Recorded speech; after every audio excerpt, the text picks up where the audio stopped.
खुशखबर खुशखबर खुशखबर. आपल्या घरी लग्न असो, साखरपुडा किंवा इतर कार्यक्रम, अगदी हवेशीर प्रशस्त भव्य दिव्य लॉन अगदी अल्प दरात मिळणार असून अनीसभाई सय्यद व मंजूरभाई शेख MS यांच्या वतीने भव्य 1 एकर मध्ये प्रस्तुत लॉन सोलापूर शहरातील नई जिंदगी मध्ये अमन लॉन ची सुरुवात केली असून आजच आपला कार्यक्रम बुक करा. आमचा पत्ता अमन लॉन, गट नंबर 67, युनिटी स्मार्ट सिटी जवळ, बालाजीनगर एअरपोर्टच्या पाठीमागे, नई जिंदगी सोलापूर. मोबाईल क्रमांक 78 430 438 43.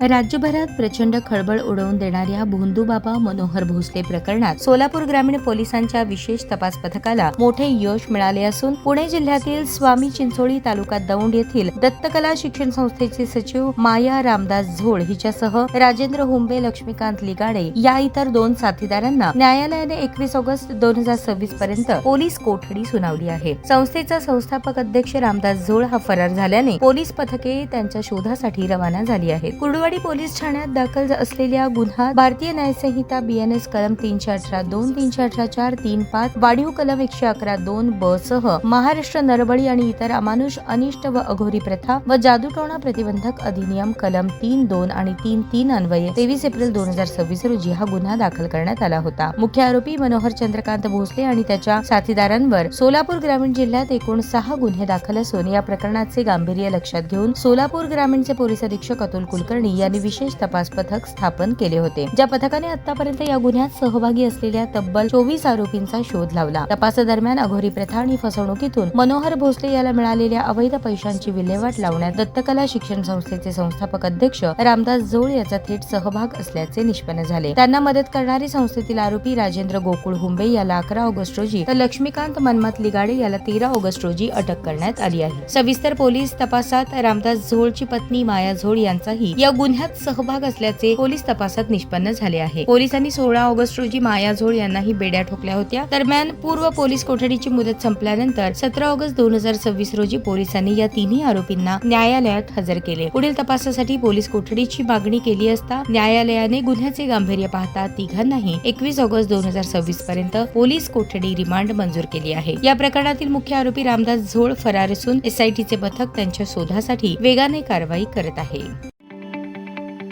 ताज्या बातम्या पाहण्यासाठी प्राईम महाराष्ट्र न्यूज चॅनलला सबस्क्राईब करा.